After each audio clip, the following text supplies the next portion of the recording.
Assalamualaikum warahmatullahi wabarakatuh. Semoga semua dalam keadaan sehat dan tetap semangat belajar ya. Pada kesempatan kali ini kita akan belajar tentang jurnal penyesuaian pada perusahaan jasa. Nah, untuk kesempatan kali ini kita akan membahas yang pertama tentang pengertian jurnal penyesuaian, yang kedua bentuk jurnal penyesuaian, dan yang ketiga akun-akun yang memerlukan penyesuaian. Nah, langsung saja yang pertama mengenai pengertian jurnal penyesuaian. Sambil diperhatikan materinya ya. Jurnal penyesuaian pada intinya adalah jurnal yang diperlukan untuk menyesuaikan seluruh catatan di neraca saldo dengan keadaan yang sebenarnya di akhir periode. Nah, tujuannya adalah supaya akun real dan akun nominal menunjukkan yang sesungguhnya dan yang seharusnya diakui di akhir periode. Jadi, jurnal penyesuaian itu dibuat tentunya untuk menyesuaikan.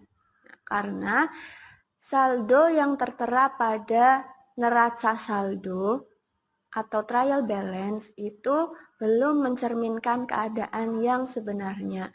Sehingga ada beberapa akun yang perlu untuk disesuaikan. Seperti itu ya, itu adalah pengertian dari jurnal penyesuaian. Kemudian yang kedua, bentuk jurnal penyesuaian. Nah, bisa kalian perhatikan. Sebenarnya bentuknya ini sama dengan jurnal umum ya. Jadi ada informasi perusahaan ini juga, ada nama perusahaan, kemudian ada nama jurnalnya, jurnal penyesuaian atau istilahnya adjustment journal, kemudian periodenya. Nah, kolomnya yang pertama terdiri dari tanggal, kemudian keterangan, ref, dan debit juga kredit. Untuk bentuknya ini tidak asing lagi bagi kalian karena kalian sudah bisa membuat jurnal umum atau general journal. Bisa dipahami ya. Kemudian kita lanjutkan yang ketiga. Nah, yang ketiga ini kita lanjutkan tentang akun-akun yang memerlukan penyesuaian. Akun yang perlu disesuaikan pada akhir periode sehingga menampilkan keadaan yang sebenarnya antara lain. Yang pertama ada perlengkapan atau supplies. Yang kedua beban dibayar di muka atau prepaid expense. Kemudian yang ketiga beban yang masih harus dibayar atau accrued expense. Pendapatan diterima di muka atau deferred revenue atau unearned revenue. Kemudian pendapatan yang masih harus diterima atau accrued revenue. Yang keenam, penyusutan aktiva tetap atau depreciation of fixed asset. Selanjutnya ada taksiran piutang tak tertagih atau estimation of paid debts. Yang terakhir ada koreksi kesalahan pencatatan. Nah, untuk pertemuan kali ini kita akan membahas 3 akun yang perlu disesuaikan. Nah, yang pertama ada perlengkapan, yang kedua beban dibayar di muka, dan yang ketiga beban yang masih harus dibayar. Untuk sisanya kita bahas di pertemuan berikutnya ya. Nah, langsung kita bahas mulai dari yang pertama yaitu perlengkapan atau supplies. Nah, di materi juga sudah dijelaskan ya tentang perlengkapan. Di sini perlengkapan adalah barang-barang yang digunakan untuk kegiatan perusahaan dan diperkirakan habis dipakai dalam setahun atau biasa juga disebut dengan bahan habis pakai. Nah, selama satu periode telah terjadi pemakaian perlengkapan, tetapi pemakaian ini belum dicatat. Maka saldo perkiraan tersebut perlu disesuaikan pada akhir periode sehingga mencerminkan jumlah yang sebenarnya. Langsung ke contoh soalnya ya. Neraca saldo per 31 Desember 2018 menunjukkan perlengkapan sejumlah 1 juta rupiah. Nah, ini saldo akhir yang tertera di akhir itu 1 juta rupiah. Nah, perlengkapan yang terpakai selama 1 periode adalah 700.000. Nah, jadi, di contoh yang pertama ini, neraca saldonya akhirnya ini 1 juta. Nah, ini masih sama dengan neraca saldo ketika awal bulan. Masih sama dengan awal bulan karena belum ada pencatatan pemakaian perlengkapan. Jadi di akhir periode ini kita harus lakukan penyesuaian. Nah, di sini keterangannya ini yang sudah terpakai selama 1 periode. Nah, sudah terpakai. Jadi analisisnya, perlengkapan yang sudah terpakai selama 1 periode atau sudah menjadi beban selama 1 periode adalah sebesar 700.000. Nah, karena di sini yang diketahui adalah yang sudah terpakai, itu berarti sudah menjadi beban. Nah, berarti jurnal penyesuaiannya, beban perlengkapannya bertambah sebesar yang sudah terpakai tadi 700.000 dan kreditnya adalah perlengkapan. Jadi beban perlengkapannya itu karena sudah terpakai jadi bertambah 700.000, kemudian perlengkapannya berkurang karena sudah dipakai ya. Jadi berkurang di sebelah kredit sebesar 700.000. Bisa dipahami ya. Kemudian contoh soal yang kedua, neraca saldo menunjukkan perlengkapan sejumlah 1 juta rupiah. Ya, masih sama. Kemudian perlengkapan yang tersisa pada akhir periode adalah 450.000 rupiah. Nah, bedanya yang pertama tadi yang diketahui adalah yang sudah terpakai atau sudah menjadi beban, dan yang kedua ini yang diketahui adalah yang tersisa pada akhir periode. Berarti sisanya yang masih ada, yang belum menjadi beban. Berarti analisisnya di sini kita cari perlengkapan yang sudah terpakai. Ya, kita cari yang sudah menjadi beban itu berapa sih? Tuh. Nah, kita cari dari 1 juta atau saldo akhir pada neraca saldonya 1 juta rupiah dikurangi dengan jumlah perlengkapan yang tersisa 450.000. Jadi ketemu 550.000 itu adalah jumlah perlengkapan yang terpakai atau yang sudah menjadi beban.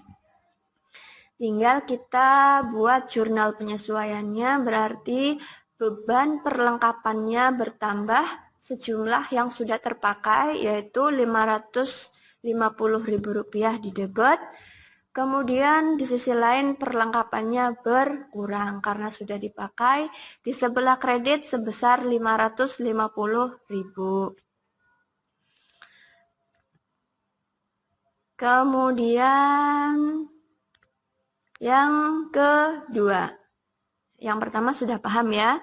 Kita lanjutkan yang kedua. Beban dibayar di muka atau prepaid expense. Nah, beban dibayar di muka atau prepaid expense adalah biaya yang telah dibayar tetapi manfaat dari pembayaran belum diperoleh atau digunakan. Seperti di sini contohnya asuransi dibayar di muka, sewa dibayar di muka, dan iklan dibayar di muka. Selama waktu berjalan, jumlah biaya berkurang, tetapi pengurangannya belum dicatat. Penyesuaian beban dibayar di muka menggunakan 2 pendekatan. Yang pertama ada pendekatan neraca dan yang kedua ada pendekatan laba rugi. Nah, di sini beban dibayar di muka. Jadi contohnya misalnya sewa dibayar di muka. Misalnya kalian membayar sewa kos. Nah, kalau membayar sewa kos itu misalnya untuk jangka waktu 1 tahun. Nah, 1 tahun kalian bayarkan di awal, itu namanya beban dibayar di muka. Kita langsung ke contoh soalnya ya. Pada tanggal 1 April 2015 dibayar sewa gedung untuk 1 tahun sebesar 24 juta rupiah. Nah, di sini untuk 1 tahun totalnya 24 juta. Nah, yang pertama yang menggunakan pendekatan neraca. Nah, ciri-cirinya kalau menggunakan pendekatan neraca itu, nah, nih, jurnal pada saat membayar sewa gedung pada 1 April itu dicatat sebagai sewa dibayar di muka. Jadi ketika kita membayar itu dicatat sebagai harta. Ya, namanya pendekatan neraca. Jadi dianggap sebagai harta ketika kita membayarkan beban di awal. Nah, akunnya itu sewa dibayar di muka. Sewa dibayar di muka ini termasuk akun harta.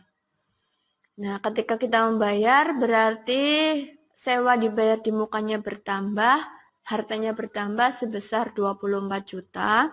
Kemudian karena kita membayar, kasnya itu berkurang sebesar 24 juta di sebelah kredit. Nah, ini untuk jangka waktu 1 tahun. Nah, tetapi di setiap akhir periode akuntansi atau di akhir bulan Desember, ya, kalau di kasus ini berarti 31 Desember 2015 itu kita harus melakukan penyesuaian karena kita akan menyusun laporan keuangan. Jadi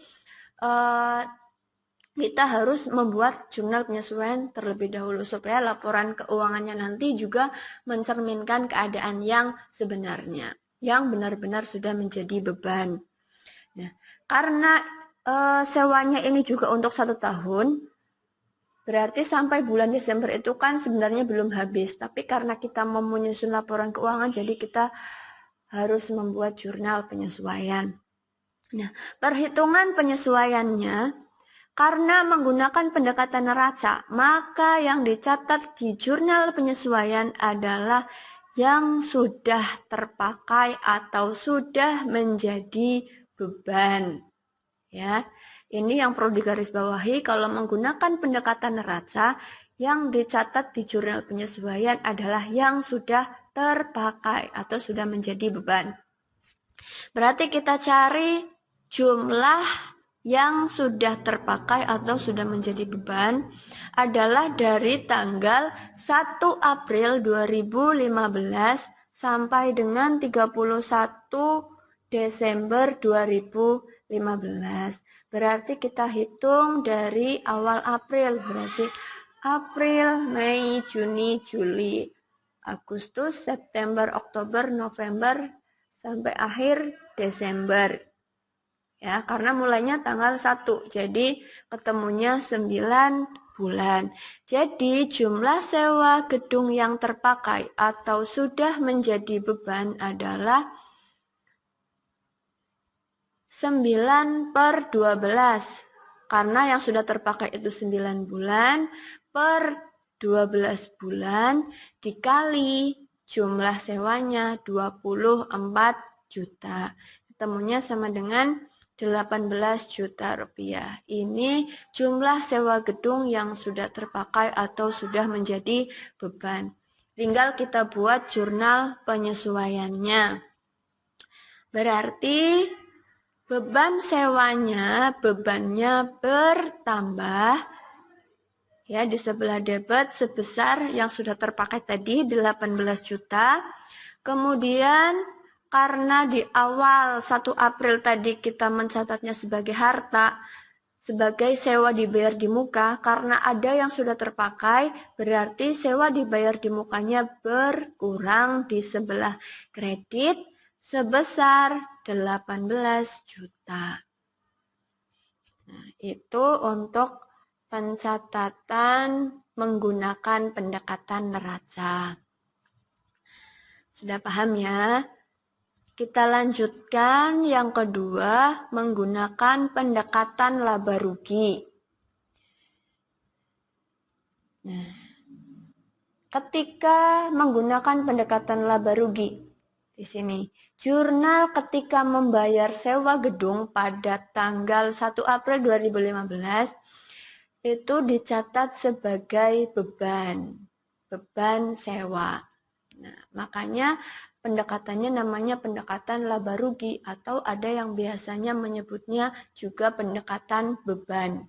Karena ketika awal membayar atau di neraca saldo awal itu dicatat sebagai beban. Nah, di sini karena kita bayar sewa gedung berarti beban sewanya bertambah sebesar 24 juta dan kasnya berkurang sebesar 24 juta rupiah. Nah, ini untuk 1 tahun. Kemudian kita hitung penyesuaiannya. Karena menggunakan pendekatan laba rugi, maka yang dicatat di jurnal penyesuaian adalah sewa yang tersisa atau yang belum terpakai. Jadi lawannya dari yang pendekatan neraca tadi ya. Kalau yang pendekatan neraca itu yang dicatat di jurnal penyesuaian adalah yang sudah terpakai. Kalau untuk pendekatan laba rugi yang dicatat di jurnal penyesuaian adalah yang masih tersisa atau yang belum terpakai. Jadi kita hitung sewa gedung yang belum terpakai ya. Di sini yang sudah terpakai tadi 9 bulan dari April sampai Desember itu ketemu 18 juta. Berarti sisanya yang belum terpakai tinggal kita hitung 24 juta dikurangi yang sudah terpakai 18 juta.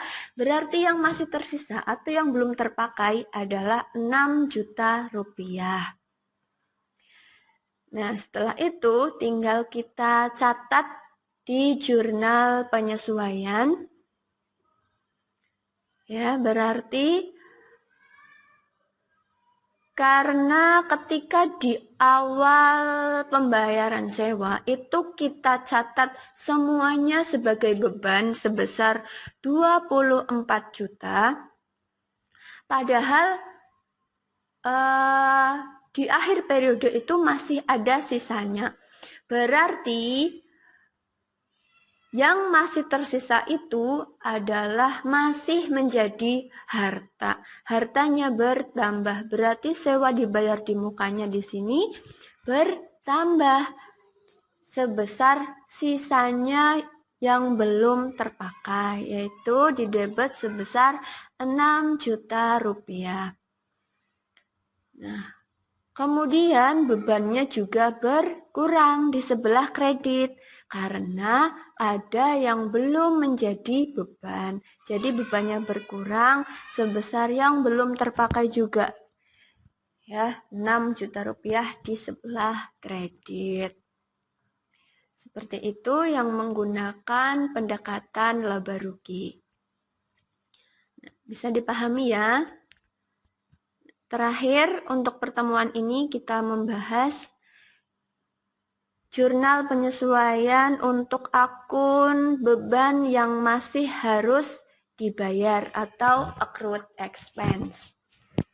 Nah, beban yang masih harus dibayar adalah beban yang realisasi pembayarannya belum terjadi, tetapi sudah menjadi beban bagi perusahaan karena perusahaan sudah menerima manfaatnya, sehingga merupakan utang pada periode yang bersangkutan. Nah, beban yang masih harus dibayar itu sama dengan utang beban pada akhir periode akuntansi. Nah, contoh soalnya, perusahaan membayar upah pegawai tiap hari Sabtu. Nah, pegawainya di sini berjumlah 10 orang. Tarif upah Rp50.000 per hari dengan 6 hari kerja. Pada bulan Desember 2015, hari Sabtu yang terakhir adalah tanggal 26 Desember 2015. buatlah jurnal penyesuaian per 31 Desember 2015 untuk gaji yang belum dibayar. Nah, kita buat analisisnya dulu. Gajinya ini dibayarkan setiap hari Sabtu. Sabtu terakhir di bulan Desember 2015 adalah tanggal 26 Desember. Nah, jadi ada gaji yang belum terbayarkan, yaitu dari tanggal 28, 29, 30, 31, dan 31 Desember, yaitu selama 4 hari kerja. Ya, di sini mulainya tanggal 28 karena perusahaannya ini menerapkan 6 hari kerja. Jadi minggunya itu bukan hari kerja ya. Mulainya hari Seninnya yaitu tanggal 28 sampai dengan tanggal 31 Desember. Yaitu ada 4 hari kerja yang gajinya belum dibayar. Tinggal kita hitung jumlah gaji yang belum dibayar, berarti ada 4 hari kerja. Nah, dikali dengan tarif upahnya yaitu 50.000 per hari, dikalikan jumlah karyawannya ada 10 orang. Jadi 4 dikalikan 50.000 dikali 10 orang. Ketemunya 2 juta rupiah. Tinggal kita buat jurnal penyesuaiannya. Berarti karena kita harusnya sudah membayar beban, ya, berarti bebannya bertambah, beban gaji bertambah di sebelah debit sebesar 2 juta rupiah. Kemudian karena harusnya sudah kita bayar, tetapi baru kita bayarkan di awal periode atau di awal bulan berikutnya, berarti di akhir bulan ini kita masih punya utang. Utangnya bertambah di sebelah kredit sebesar 2 juta rupiah. Nah, begitu cara untuk menyusun jurnal penyesuaian untuk 3 akun yang pertama, yaitu perlengkapan. Kemudian yang kedua adalah beban dibayar di muka, dan yang ketiga adalah beban yang masih harus dibayar. Mudah ya. Untuk yang berikutnya kita pelajari di pertemuan selanjutnya. Ya, tetap semangat belajar dan jangan lupa jaga kesehatan. Assalamualaikum warahmatullahi wabarakatuh.